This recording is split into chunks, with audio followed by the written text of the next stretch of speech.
usually you look at it as like, oh, was that good for the culture? Was that good for, was the music? I'm gonna tell you, I'm gonna tell you my honest opinion on it. Yeah. I don't think or feel hip hop beefs are good for the culture. I don't.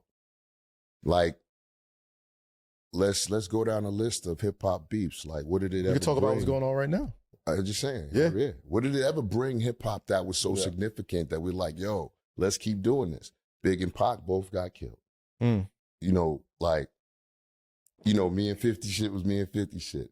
You know, for years, Jay and Nas had their thing where, you know how much business and things they probably could have did as men, and you know, if that little riff or tiff didn't happen, then you look at Kendrick and Drake. It's nothing good is coming out of any of these things. It's separated. Like me and 50 shit, that shit fucked up New York hip hop. It really did.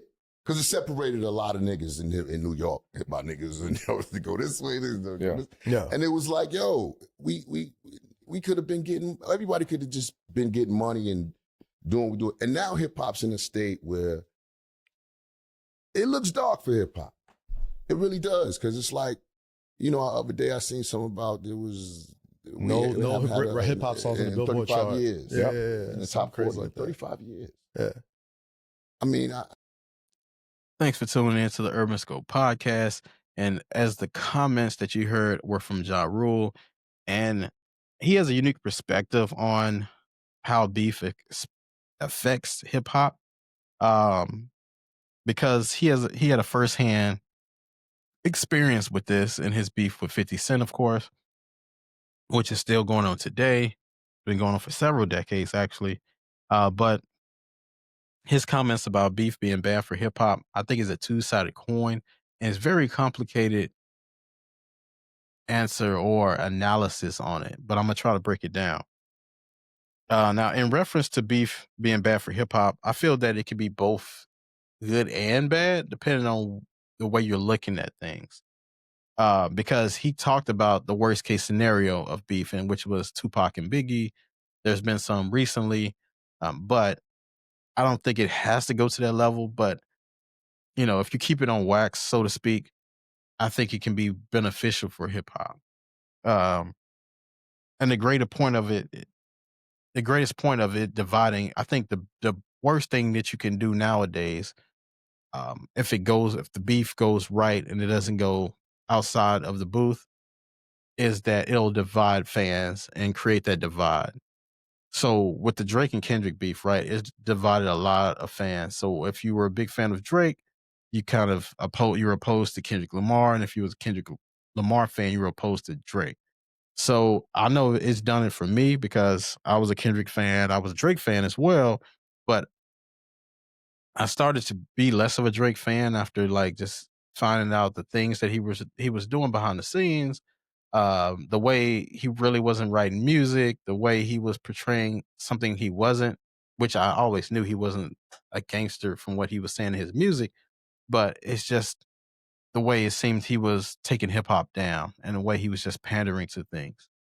Now, the average fan, when they got the beef, they just pick sides because they just like that artist more. But I still, as a fan of Drake's music, but I just see him in a different light. But if fans are able to differentiate their reasons why and not just make it personal, because if the music's good, the music's good. But, you know, just seeing the things behind the scenes kind of make you look at things differently and just give them less respect. But nevertheless, I think that beef can be good for rap. Because like I said, everything has pros and cons, but when there's perceived beef or actual rap beefs, the sales are up because controversy sells, right? Um, the hip hop in general is in a better space because you're getting more eyeballs. Now, if they're for a short time or a long time, that's a different perspective or a different situation. But for the most part, if you get fans there, then they'll maybe listen to other artists, see things from a different light, be able to become fans of the genre, maybe be able to stay. And sometimes you have to do things like that, you know, just to get the impressions up, to get the perceptions up as well, because sometimes hip hop is seen as a ruthless genre, which for some reason rock and roll isn't seen that way. Even though they have, like, so many different similarities to hip hop sometimes, but for some reason they don't get that. I mean, it'll be easy to say why, and most people know why. But for this argument, I'm just going to talk about in generalities. But the beef doesn't have to be bad. I mean, there's always beneficiaries and people that don't benefit from the situation. Um, Drake has benefited from a lot of the beefs. When you think about the beefs he had with Meek Mill, he had got Grammy nominations for it. He performed the songs for like 3 years straight. They still get a lot of praise as far as beef history. um, Jay-Z lost a rap battle, but then he was able to get even better from it, because you don't have to be bitter, you can just be better. And I think Ja Rule situation was unfair because a lot of people, after 50 Cent exposed him for singing, a lot of people were doing it. Even 50 Cent started doing it afterwards. And Ja Rule, I still consider him one of the greatest hip hop artists of all time. He put out countless hits, and um, he was a soundtrack to pretty much my teenage years, the songs that he put out. So, but it's just about the way you recover as well. But I think it builds character is one of the best things that beef can do, because we get to see your skill set. We can see what your pen, how your pen works in adversity. So that what kind of put Kendrick Lamar in a higher light as far as greatest rappers of all time, because we actually see him be battle tested. And I've seen somebody say this before, but a lot of the greats have been battle tested, whether it be Jay-Z, Nas, Biggie, Tupac, and all of those rappers I just named are in most people top five. They all have been battle tested. And if you want to say like other artists haven't been battle tested, uh, you know, it doesn't come around like that. Beef is not as common as most people think. There might be beef behind the scenes that people don't know about and people don't want you to know about. But those great echelon type rappers, they all have been in the beef.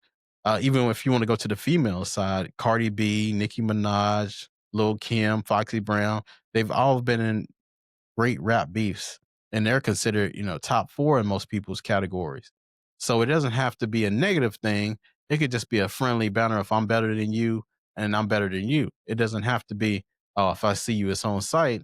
It's just about talent and being competitive. And I think that's what a lot of things Ja Rule said that was wrong, is that it's about competition at the end of the day. What he and 50 Cent had was personal stuff. Most of these rappers today don't have that. Most of the rappers today don't really know each other. It might just be this guy has more sales, or this guy is dating the girl I'm dating, or this guy is always in the spots I'm in, and it's competitive. So from the Ja Rule and 50 aspect, of course, it's going to be a personal, or a Biggie and Pac situation. It was personal because they knew each other. They actually hung out and were friends at one point. So it was personal. But the Jay-Z and Nas thing was the same thing, but it doesn't have to turn out violent if the parties know it's just competition. And I think that's what what differentiates people, some of the greats or some of the battles that goes on. You just have to be competitive. Because I don't think if Drake and Kendrick saw each other, it'd be on sight. I know they have animosity toward each other and they have creative differences. And one feels they're better than, and they feel that they're better than the other. But at the same time, it's about competition. It's about what hip hop was built on. Back in the day, they weren't fighting over raps. They were just like, hey, let's meet at the park. Let's rap. Let's find out who freestyles better, who has the better flow, who has better lyrics. Let's do it that way. But I think Ja Rule is speaking from an aspect of his career was pretty much damaged, or was damaged from the beef from 50 Cent, because he was on top of the world before 50 Cent arrived and kind of um, created that divide. But the divide is going to happen naturally, but it's about what you do with after it. But unfortunately, Ja Rule was unable to recover after that. But I think in most battles, you're able to recover. It's just about putting out better music or putting out the same input, just to keep working. But he kind of disappeared after a while. But I know they had the legal stuff going on, so that kind of put a smear in the campaign. But I think that if that scandal or legal matters that he had was going on, I think he still could have bounced back, but unfortunately, it was just bad timing all around. So, tell me what you think about your thoughts on beef ruining hip hop and how could it be better. Until next time, I'll see you next time.